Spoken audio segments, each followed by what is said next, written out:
Hello, everybody. This is the second part of Episode 8. Episode 8, Part 2, we're starting up where we left off on the first part.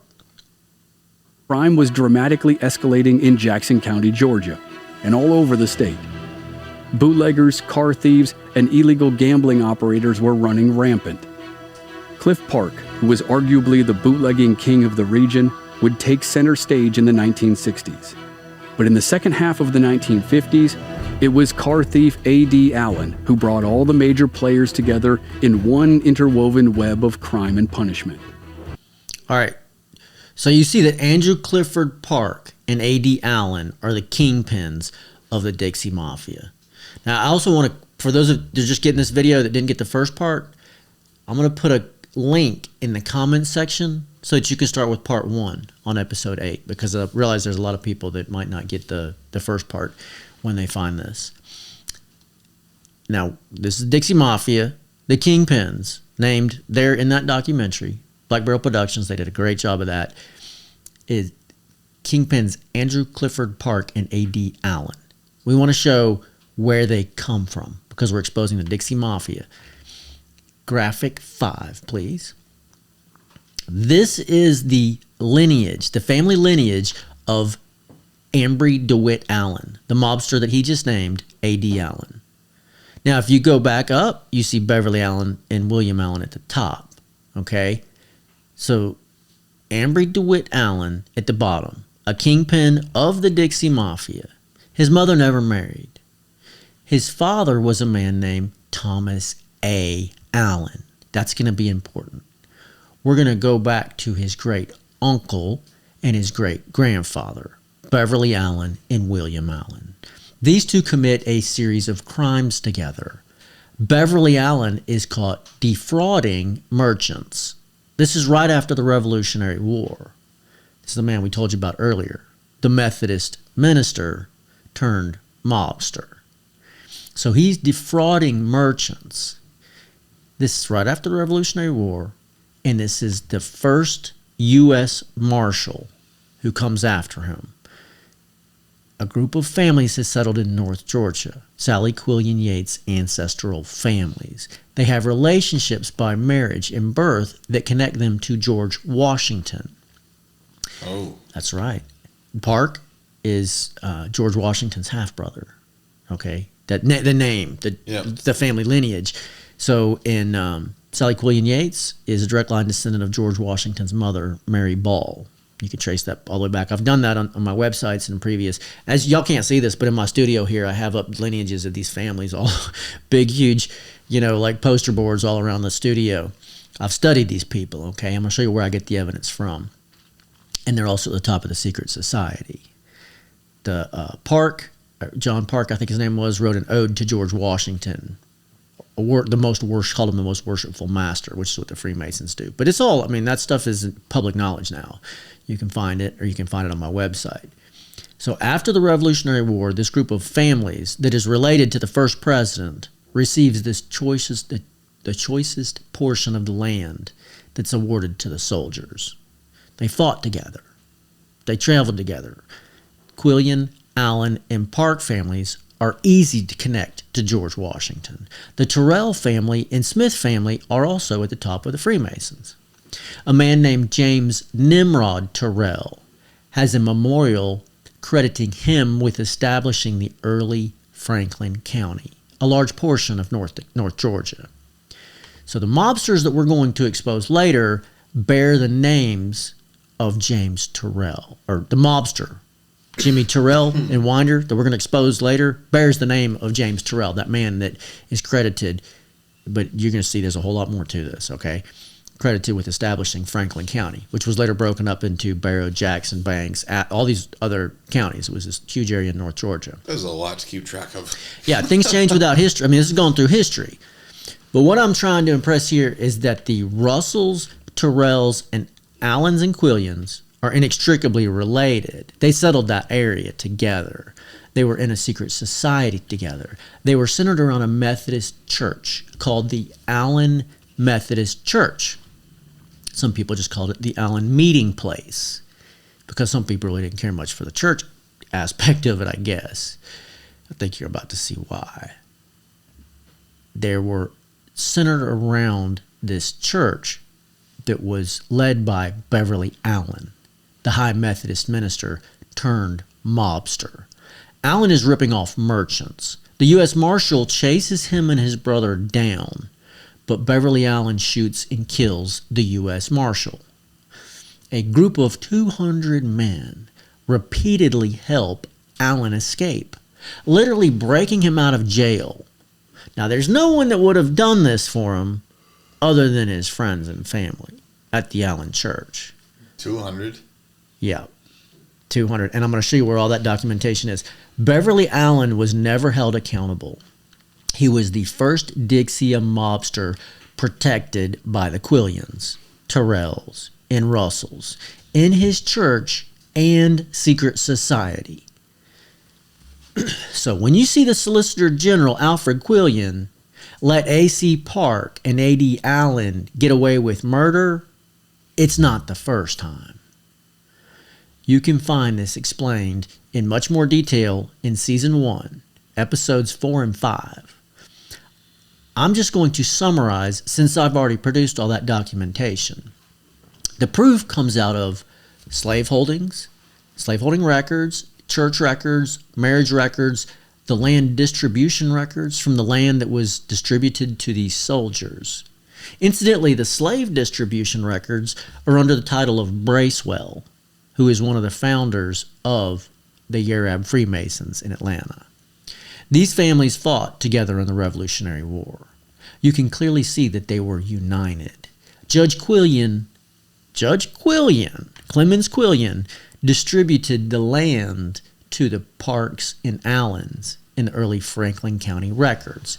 They were neighbors, intermarried, in the same church and secret society. In other words, Beverly Allen was protected by other Allens, Quillians, and Terrells. The Allen and Terrell name is inseparable, as you're going to see. I'm going to give you just a few quick examples before we get back to the hitmen with badges, because you're going to see the family connection. This is when they start killing. You're going to see that the people protecting the Mafia and the Mafia are one and the same family, just like in the Beverly Allen case. So this is a page from the history of Methodism in Georgia and Florida. This is what you were asking about. Yep. This was written by George Gilman Smith, another Methodist minister. So when you hear about Barrow County Sheriff Judd Smith and all of his deep family connections, I want you to realize just how deep they are. This is page 31 about Beverly and William Allen. Graphic 6, please. Okay, so I'm going to read that to you because I can't see that on my screen there. That's what it says there. This is page 31, and this is, like I said, the Methodist, I think it's a Methodist Handbook or Methodism in Georgia and Florida. It starts on page 30, which I'm not even going to start there, but they're talking about Beverly Allen. This is what it says. He committed the part that's highlighted there. It says he committed a flagrant crime, and in 1792 was expelled from the connection right after the Revolutionary War. Yeah. He seems now to have returned to Georgia and gone into the mercantile business with his brother Billy Allen. Remember, it showed William Allen. Billy Allen. He became embarrassed financially, and while in Augusta was threatened with arrest for debt by the U.S. Marshal, Major Forsyth. He refused to submit to the arrest when Major Forsyth attempted to take him forcibly. He killed him. He fled to Elbert, was captured and imprisoned. He was released by a mob of citizens and fled into the wilds of Kentucky. Here he practiced medicine, and in his house, Peter Cartwright boarded when a boy at school. I found the people. I found the man that lived with him, that trained him, that he taught as a little kid. I've read the statements. I've seen where his family tried to separate them and isolate them and say, well, maybe this guy isn't really related. And I've gone back and I've found that, and I've tied that all together in previous episodes. Beverly Allen was the first connected Mafia mobster that developed out of the secret society of Freemasons. But here's the big thing that I don't want anybody to miss, because there's a lot of real easy ways you can look up, the Freemasons and, the bishop being a Freemason for the Methodist Church, where they came from, all that. I give all that history. But it says he committed a flagrant crime in 1792 and was expelled from the connection. Some special connection in this Methodist group. That's the thesis statement. I've documented many times the numerous Freemasons in this group in the Allen Church. I'm going to give a couple more today.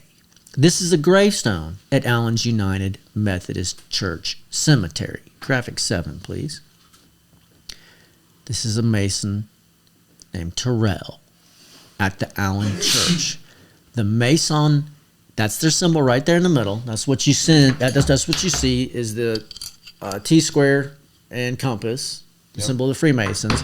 Right there in the middle of that gravestone on the Terrell family in this settling group, okay, at the Allen Church. The Terrells and Allens is what I'm trying to point here. This is a closely united family.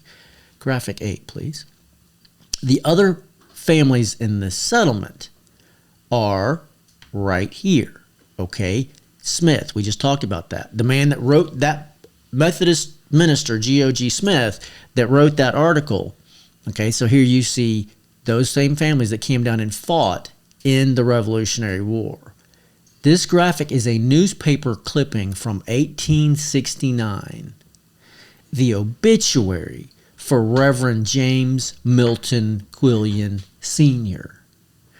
So this reverend in the Allen clan is the brother of the Justice of the Peace, Clemens Quillian, who distributed the land.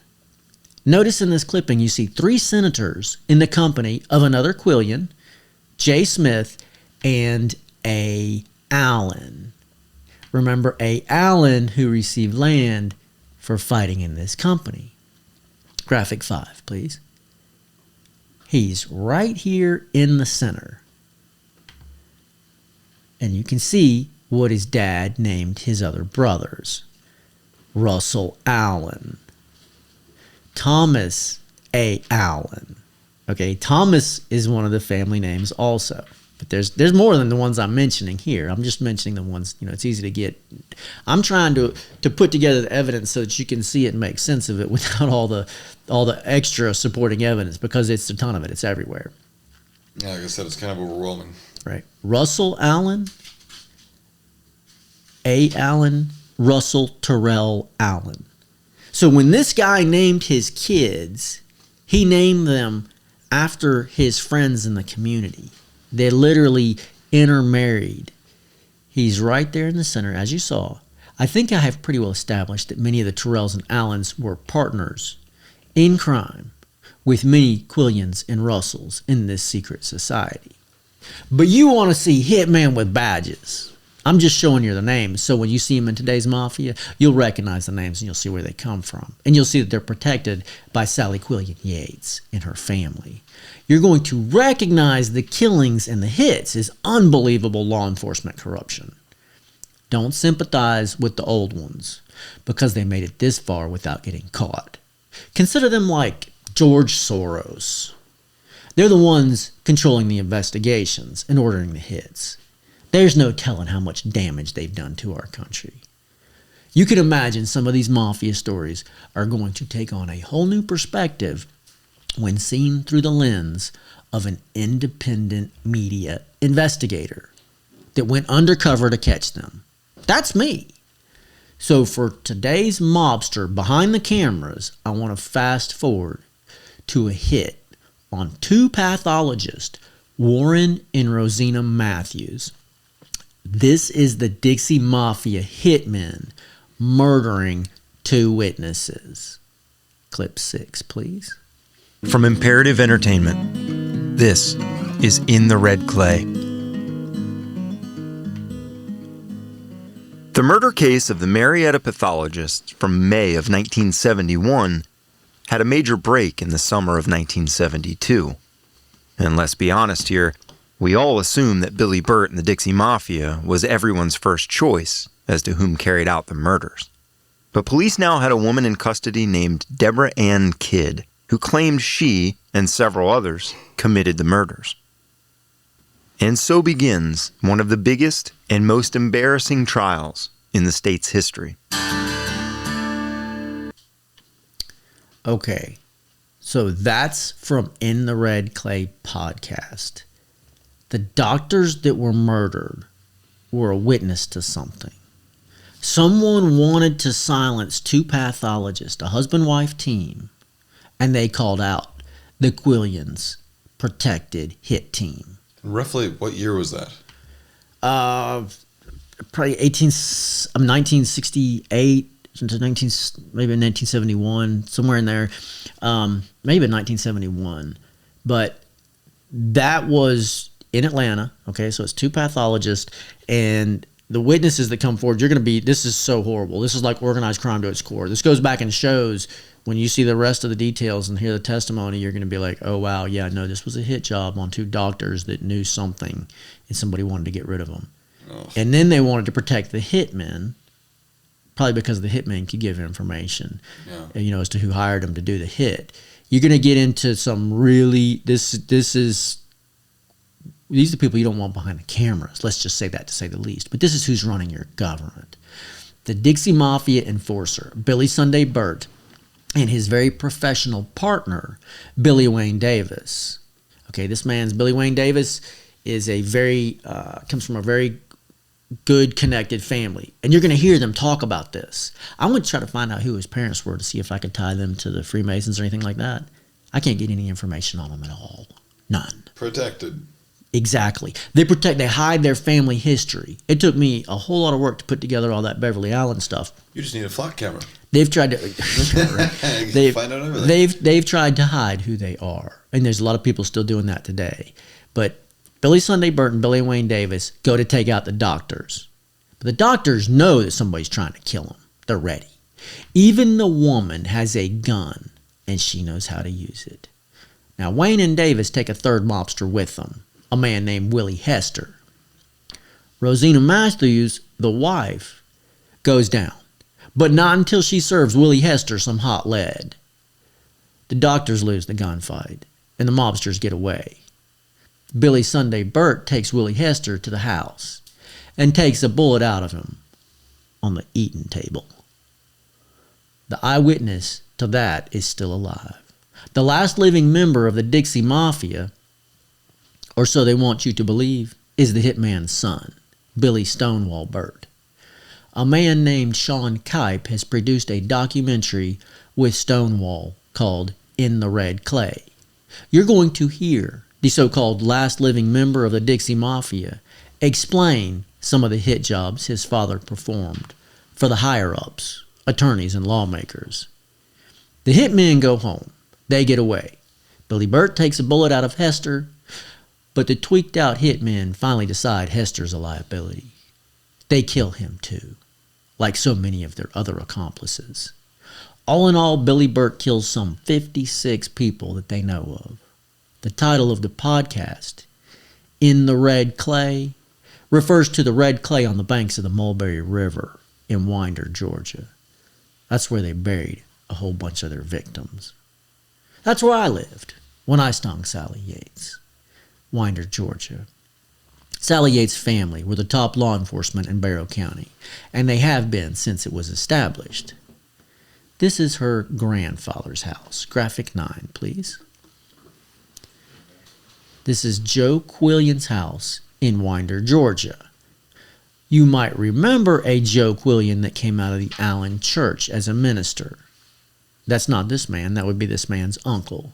Sally Quillian's family had a law firm in Winder. They were judges, reps, prosecutors, partners with Governor Ernest Vandiver in Winder, Georgia. And the Russells, Richard Brevard Russell's law firm, was still in Winder, Georgia when I stung Sally Yates. So when you hear all the locals on these Mafia podcasts talking about how everybody knew what was going on, that it was Billy Burt's gang doing all the killing, it's impossible for the top authorities in the state not to know who was doing it.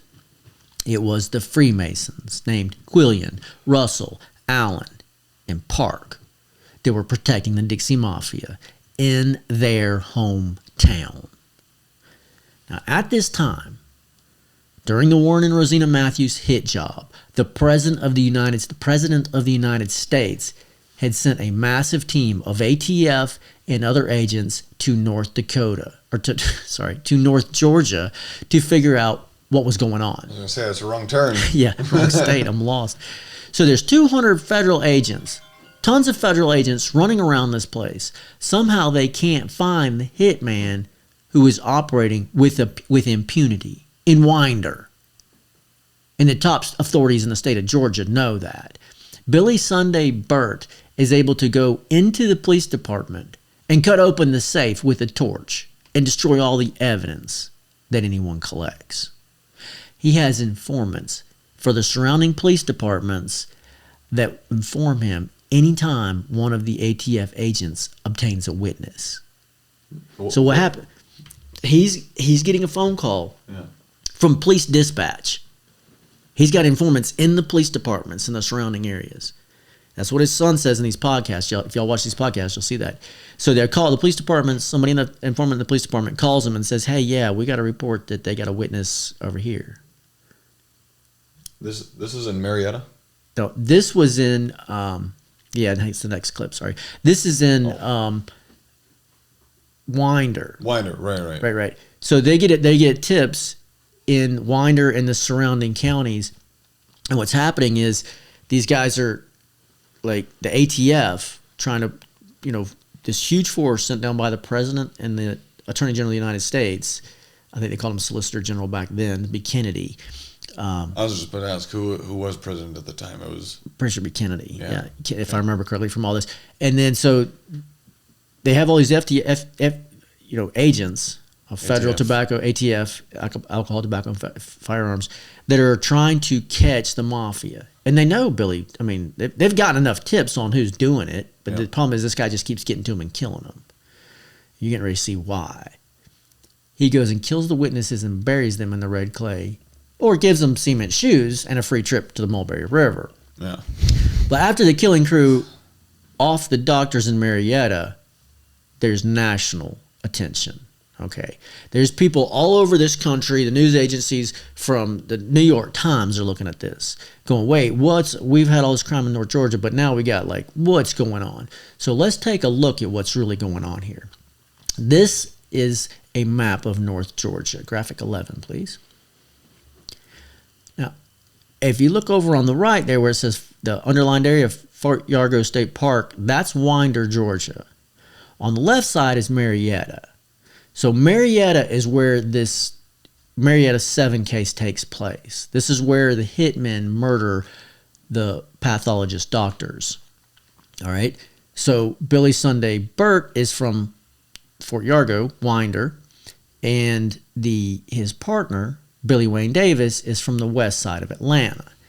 Now, if you notice the proximity, this will make a whole lot more sense right there. Yeah, I was just looking at that. So, what is that called? Marietta? Marietta. And it's just basically right in the backyard of Smyrna. Yeah. Isn't Smyrna where the headquarters is for Flock? Precisely. Yeah. So, in other words, what I'm getting ready to show you, what you notice there, it's their territory, is that the Dixie Mafia and the criminals in the Dixie Mafia at the top that protected organized crime, that ordered a hit on 2 doctors that were witnesses. And you're going to watch they botch this whole case. They frame innocent men. They protect the hitmen. They help the hitmen go and kill other people during this time. The cops do this. I'm going to show you. You're going to hear some of the videos from the Dixie Mafia. But that's how corrupt the police force is in Marietta. That they literally go through this intense framing of 7 innocent people who they know are innocent. Cops are saying, hey, wait a minute, this investigation is not right. This lady's not making any sense. She wasn't there. Oh, you're fired. Yeah. The good cops that try to come forward and expose it are fired, and there's a bunch of them. And I found one of their daughters who's sitting there going, yeah, no, these doctors knew something. I lived down the street, and my dad was an investigator in that, and he got fired, and somebody was stalking him. Okay. This is right there where flock camera headquarters are. So what I want to be proving to you beyond any shadow of any doubt today is that there's a mafia running the cameras in Winder, Georgia, over on the right side of your screen. But what seems fairly obvious to me is that you don't want the Marietta authorities behind the flock cameras either. And for that matter, that's Atlanta we're looking at right there. That's Fulton County, just south of Cobb County there. Marietta's in Cobb. Fulton County, Georgia is where all this election fraud is, where they got right now 200 FBI agents down there investigating this grand conspiracy to overthrow our country. What I'm trying to show you is that that's where the Freemasons headquarters is too, right there in Atlanta. Yeah, in fact, after call me paranoid, but after talking about all this and it's all out there on the internet, I don't really want to drive through there again. Listen, man, that's the criminal organization headquarters. We already proved that the Freemasons conspired to run governments, that they're implanting people. Okay, that's the headquarters of the Arab Freemasons, of the people that I caught, the person that told me we're taken over by whatever means necessary. The people that established that. I already pointed out that this Bracewell family was one of the establishing families of the Arab Freemasons in their shrine temple in Atlanta. Okay? This is the heart of the problem. It's organized crime, conspiring to overthrow your government. Back to the hitman. Jim Dawes was at his house with police protection in Winder. So what has happened is the ATF, all these agents, have got this man that's going to be an eyewitness against the Dixie Mafia. Now, Billy Sunday Burt and Billy Wayne Davis are being protected. They haven't been. Everybody knows. I mean, I think you already heard them say that everybody knows that they're the ones that would have killed Rosina Matthews. You know, even the people all over Atlanta that know the Dixie Mafia, be like, oh yeah, that'd be Billy Sunday Burton. Yeah, so murderers being protected. And the Dixie Mafia, where here you have them protected, framing 7 innocent guys. But during that time, there's a man in Winder, Georgia named Jim Dawes. They have him in police custody. All these agents have got a witness, another witness. The sheriff sitting on his front porch with a shotgun. Okay, deputies at his house, protective custody. Such a big deal. They got 200 agents come down from all over with the ATF. The president, the attorney general of the United States are on this. And this is what happens with Sally Yates' family running the government. The police arrange a time for the killing crew to visit and leave the witnesses unprotected. The one witness, Jim Dawes. All right, let the mobster tell you about it. This is clip 7, please. Bert got a tip that officers standing guard at Dawes' house had been relieved of duty for 3 hours to go home and spend time with their families for Thanksgiving. It would prove to be a fatal error in judgment. Bert grabbed Billy Wayne Davis, and the two dressed as FBI agents in black suits and ties, complete with black sunglasses and Davis's counterfeit FBI credentials. They knocked on Dawes' front door. And when Davis knocked on the door, he was big enough that my father stood behind him, you couldn't really see him. And when Dawes opened the door, Davis said, we have information that Harold Chance has been harbored here. And immediately Jim Dawes said, hell no, somebody's not here, come in and look. Well, the second one in the door was my father. And when Jim Dawes seen him, he knew it was over. That was in Winder, Georgia, where Sally Yates' family protects the mafia. Because they are the mafia. Now, I jump a little bit ahead of the Warren and Rosina Matthews murder because I wanted to show you the Quillian side that protected the deadliest man in Georgia. Terrell's side is next. So the police get a tip on the double hit job in Marietta. A woman in jail in South Carolina is brought forward. She is given complete immunity and makes up a story that a group of her friends, including her boyfriend, killed the pathologist. The story is beyond belief because she was never there. The police that talked to her the first time can tell that. They destroy those recordings. They testify that they had that, and then they destroy it because it incriminates the police. The police and this psychiatrist Remember, go back to the old episodes about how the Freemasons like the doctors. Yeah, doctors, lawyers. Doctors, cops. lawyers, and cops, right? That's what they prefer because that's how they overthrow your country. So they have this psychiatrist named Edwin Presley Hall, and they get him to conspire with Deborah Ann Kidd and with the crime scene investigators to frame 7 innocent people. They know she didn't do it. All these cops are being fired when they speak up and say, hey, this ain't right. They could just tell by looking at it that this woman wasn't telling the truth, that she wasn't there. She didn't know what happened. The crime scene investigators and the psychiatrist leave Deborah Kidd with the evidence files so she can study the case and make up a story that a jury will believe. They coach her through being a false witness. They destroy recordings proving that they knew she didn't do it, and they get caught. The police give her meth, black beauties. Someone is going to a whole lot of effort to frame these 7 innocent men. You can read boatloads of articles about this fiasco by searching the Marietta 7. The police and the psychiatrist go to extraordinary lengths to lie and coach Deborah Ann Kidd. The multiple layers of bad intent are obvious. They have clearly conspired to frame 7 innocent men and protect the Dixie Mafia. The hitmen for the Dixie Mafia. The question is, who would do that? After the multiple trials, and 7 men are found guilty and sentenced to prison in 1975, a man named Jimmy Terrell, James Terrell, moves to Winder and becomes the chief investigator. That's who we were talking about. Yeah. Over the Mafia fallout. Jimmy Terrell is from LaGrange, West Atlanta. Joseph Dillard, Quillian, was also from LaGrange. Remember the Quillian house in Winder? He was all things in authority in Winder, all the way up to the Supreme Court of Georgia. As you've already, well, I guess I didn't play any videos of that, but if you watch these podcast series, you'll see that if you live in Winder, you know what's going on. He lived in Winder. He knew what was going on and who was doing it.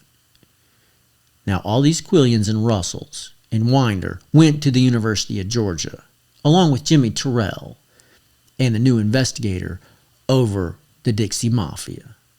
Jimmy Terrell becomes good friends with Billy Stonewall Burt. You'll see him travel later to make it to Billy Sunday's funeral and sit next to his son, the last living member of the Dixie Mafia. Now, Billy Sunday Burt's in prison from 1975 to 2017. Billy Sunday, well, I say he's in prison. He's in prison except for some short vacations. Yeah. They let him out. The top brass of the Georgia prison system was overseen by a man in the club. They give Billy Burt a pass on death row, and they put him in lower security, which is a whole different animal than what mass murderers get. They protect the hitman. The deadliest man in Georgia gets more privilege than any prisoner in the state. They let him go to a local hometown jail and have little vacations. I don't mean just in jail. Now, they did that too, a lot. They let his family come and visit and bring video cameras and who knows what else.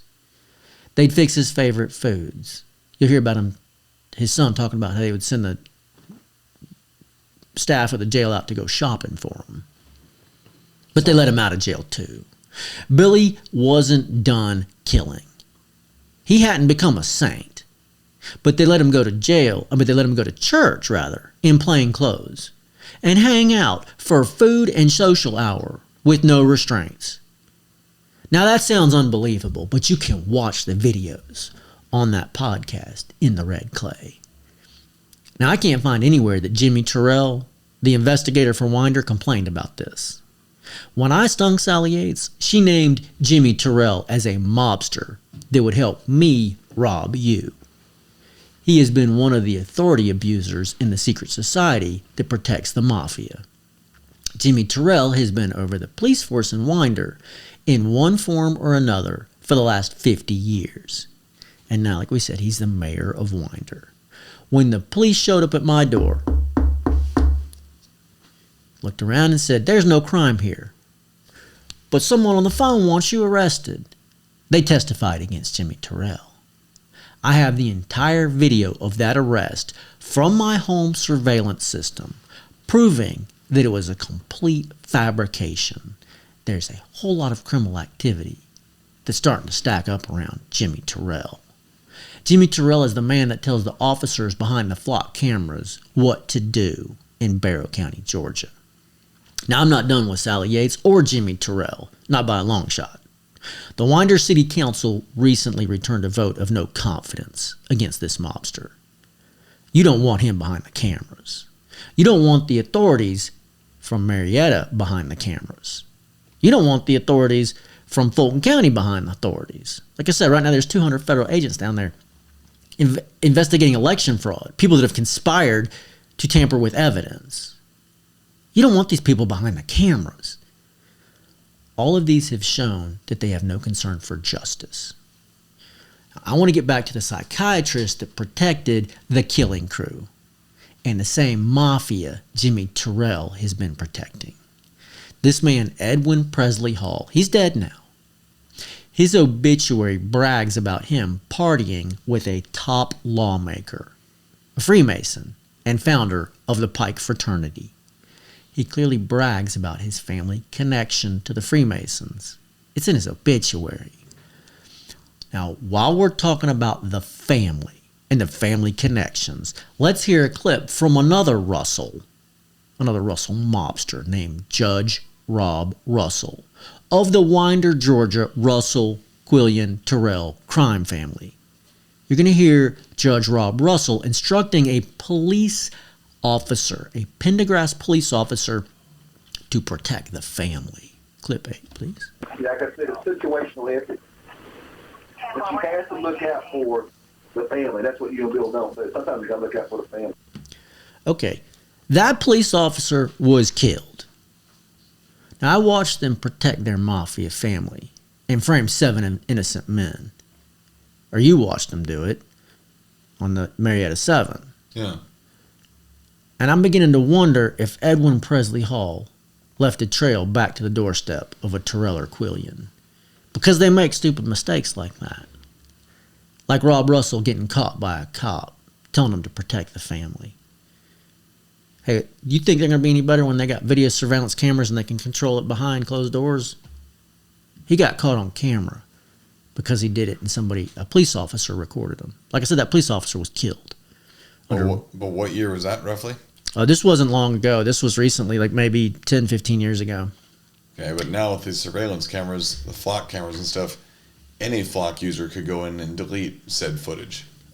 If you can hack in and delete your foot, yeah. I mean, anybody that's they've given the criminals more ability than a dumb unconnected criminal may be able to catch them if they care enough to catch them. But they're not dealing with the people that are the real threat. Yeah, they are the real threat. They just pick up the phone. They're like, hey, this is going to be caught on this camera at this time. And you just go back in and delete that. Thank you.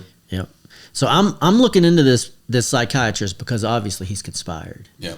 And tracking these, I found different things on these investigators. At one point, I thought I found an article that said Jimmy Terrell was an investigator there, and I mentioned that at some point, but I can't find that article again. It's like finding a needle in a haystack. There's so much information on this. But the one guy that's really easy to nail down in the conspiracy, in the Deborah Ann Kidd and the Marietta 7 case, the flagrant criminal, is this Edwin Presley Hall, the psychiatrist. So I started looking into this. I said, I wonder if this guy left a trail. It turns out he did. Edwin Presley Hall left a trail straight back to his regular church, Dunwoody Methodist Church. The same place where Zara Terrell Quillian showed up every week.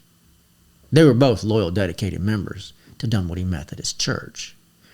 Zara Terrell Quillian is Sally Yates' mother. It gets better. Sally Yates' dad, Judge John Quillian, took his own life.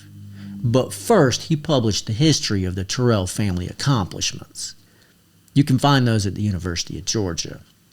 There is no doubt that this man knew about the Terrell family connections, as well as his own family connections in Winder, Georgia. There's no doubt that when he wrote those articles, it was an easy way out for him because he already knew all those connections. He was married into the family. Yeah.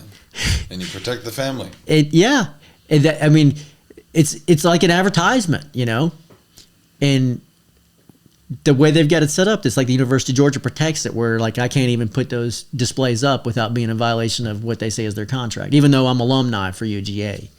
The way that they protect the evidence against them and yet still use it to market is really disturbing. Now, I made a little chart for you last night about some of the Terrell family connections concentrated in West Georgia, where Billy Wayne Davis got his hits called in from the higher-ups. Clip 9, please. And what about Billy Wayne Davis's story? Davis come from a fluid family. He was educated. He had connections with what I call big wheels. Big wheels.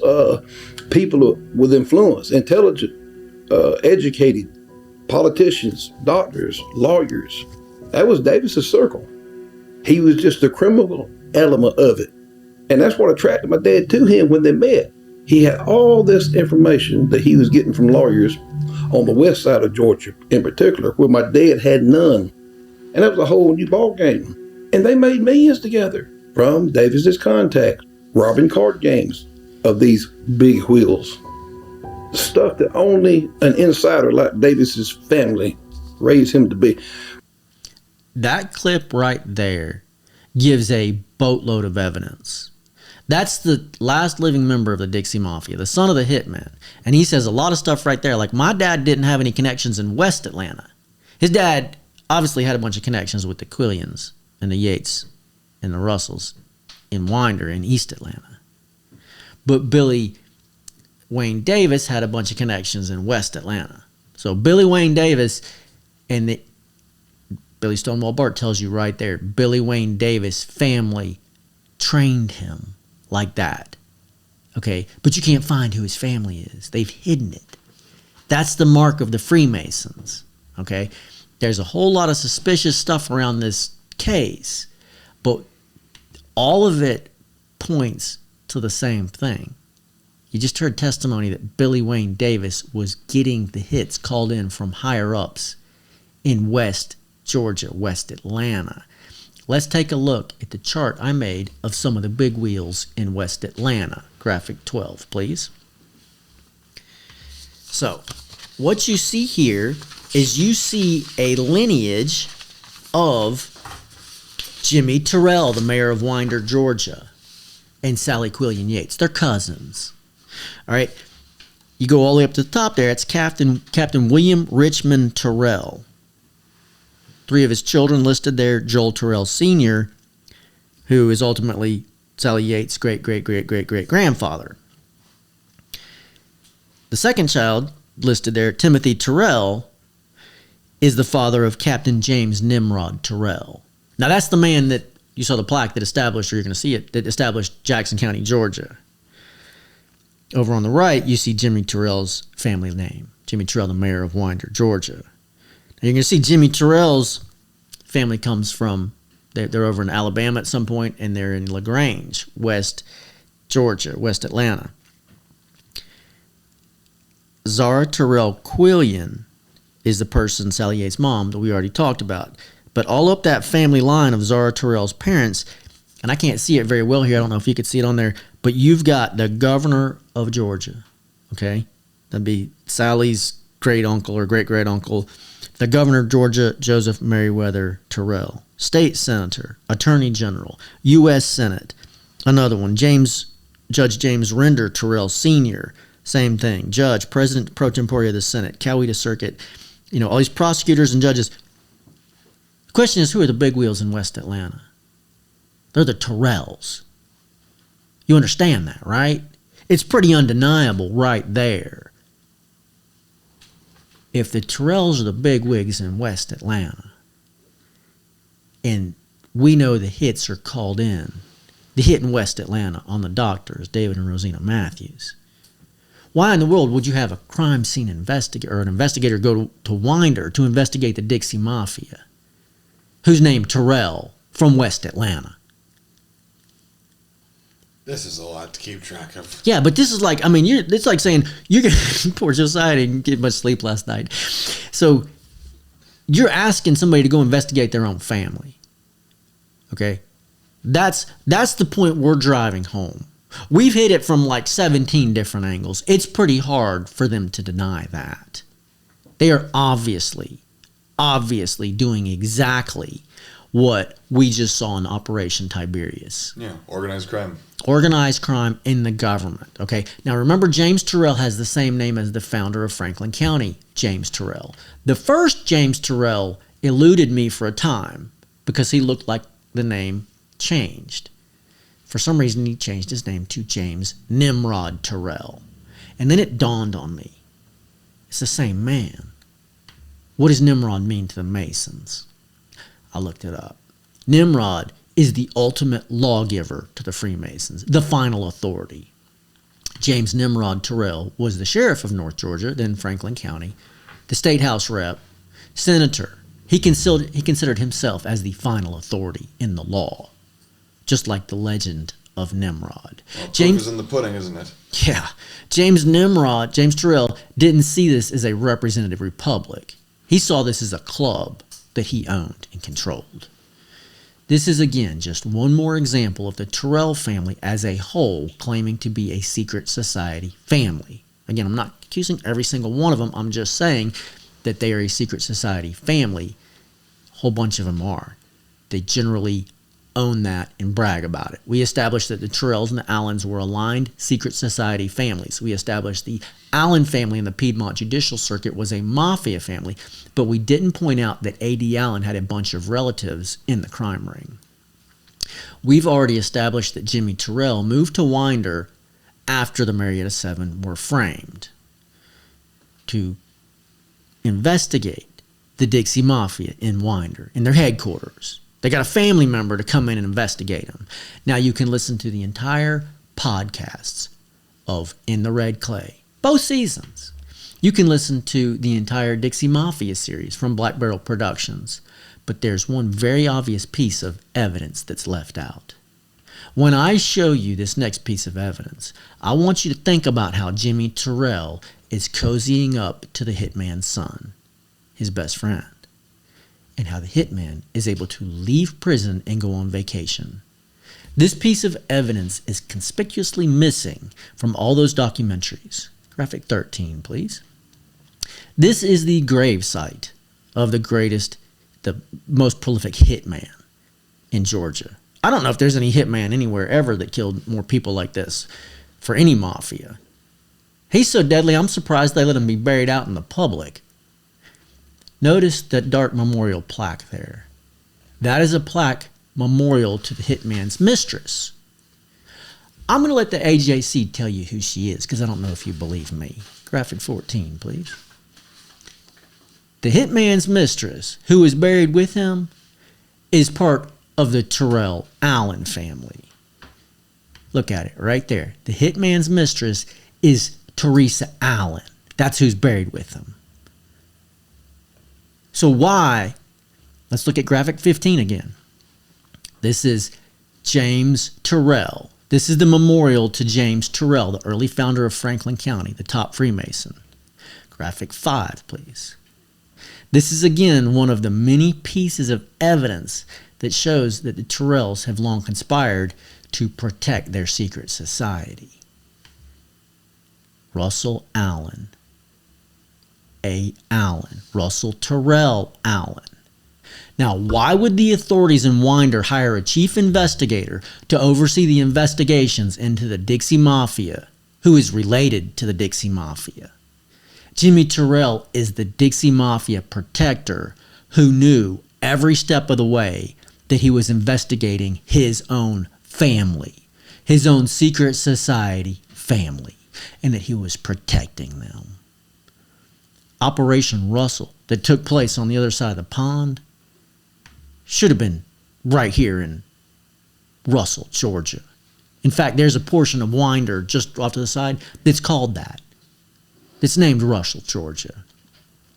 I still haven't seen my son since he was wrongfully taken from me by Jimmy Terrell and the Sheriff Judd Smith and Chief Superior Court Judge Nick Prim and Sally Coyne Yates. How many years ago? 17. Oh, man. Yeah, he's 18 now. He was 1. It's been hard. I've been fighting. I've been making all this noise, all I can. to be heard and to expose this. Yet that's how strong these people are. Top national investigation, they can't hear me in it. I've got all the evidence necessary to put all these criminals behind bars. All these people are mobsters. They conspire to run organized crime through secret society. They control the flock camera systems in the Piedmont Judicial Circuit of Georgia. You look like you've got a question there. Oh, I've got a lot of stuff to, maybe not even necessarily a question, but because we are, as you've said many times before, doing this on our own dime, we're setting aside time for this.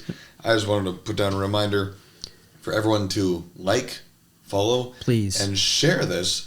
But I would challenge you on this. If you're a little uncomfortable sharing it, at least be brave enough. Share with 2 people whom you like and at least 1 person whom you do not like, just to get under their skin. And I encourage you to keep those proportions. If you like sharing it more, you want to share it with 4 people that you like, at least get 2 people you don't like.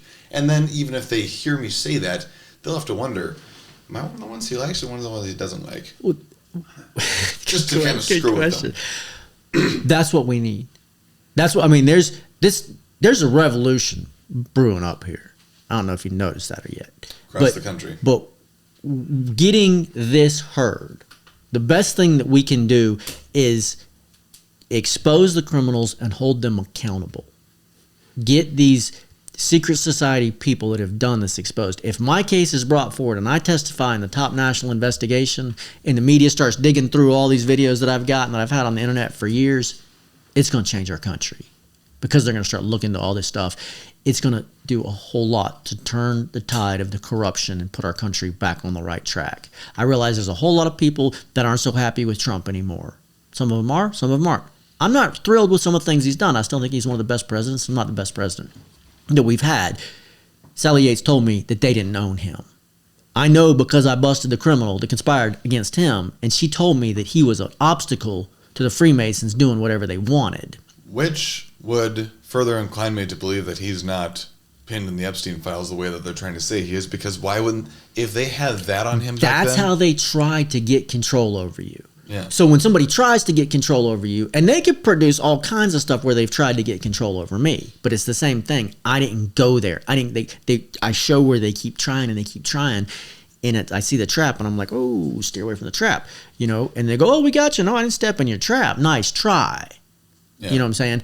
But that's how they play. For them targeting Trump that way, I don't have any doubt that they did. But again, I think it's a whole lot of these secret society people that are pushing these false narratives and these lies. Now, I realize there's some things that I don't. Well, for one, Trump is apparently supporting all this massive, data storage and so forth. And I'm sitting there going, no, let's put the cameras in the courtrooms. Let's deal with the corrupt people, get them out, hold the criminals that have already abused the surveillance accountable. We don't need cameras all over the road. We need cameras in the courtrooms and on the government buildings. And it's going to take the majority of the people actually pushing and doing something for us to have any effect. It's not enough to just watch a podcast. For our fellow Christians out there, Ephesians 5:11 says, do not take part in the fruitful deeds of evil, but rather stand to oppose it. So you got to take action of some sort, even if that action is just speaking up, talking to people, educating them, saying, hey, look, using your voice, using your vote, confronting people that are, I would really get to the point where you ask every single person you want me to vote for you? Are you a Freemason? No, you can assure me you're not a Freemason. Yeah, and faith without works is dead. So it's like, do some work. Yeah, act like we're facing a crisis here, because we're facing a crisis here. All this stuff that you're seeing is real. It's happening right before you, and you can't depend on the next guy to do it. Because there's guys like me, they can isolate their resources to try to silence me. They attack Josiah pretty good. And we got the guys that did it here. We don't even have time. But the more people that build up the courage to start taking action and speaking out when they realize what's happening, get me heard. Really. If I'm brought forward in the nation's top investigation and I'm able to sit down there and expose these people on the national scene, it's going to rock our nation. But it's going to do a whole lot to change the course of our country. God brought me here. I didn't do this. He gave me the courage to put me through this, and he's the reason I'm still alive. A lot of people keep asking me that question. You asked me that question. Put you through the fire too. Yep. But by the grace of God, he's brought me through it. And at this point, it's out there. At this point, if they kill me, it's probably going to be like Charlie Kirk. It's probably going to draw enough attention to my case that everybody's going to hear it. You know, that's the goal. You know, I'm just a willing servant that accepted the challenge that God put before me. Now, I told you before about a judge that popped another man, that walked up to him right on the street. Okay, those people are behind the cameras. Paul Hamilton, a judge from Winder Barrow, shot a man point blank in the public. The jury convicted him quickly. Then Judge David Moats declared him the 13th juror, and Paul Hamilton walked free. Surveillance cameras wouldn't stop the Freemasons from controlling by intimidation and murder. Even if someone had the video, it wouldn't stop the Mafia in Winder, Georgia. The jury convicted him. It was the corrupt judge that let him go. I busted that corrupt judge, David Moats. My case should put him in prison for life. Like I said, along with a whole bunch of them. All of those stories, all of those incredible hit jobs. Like I said, I went undercover. I lived with them. I watched them. I collected the evidence. Next time, you guys please, again, like, share, comment, and follow.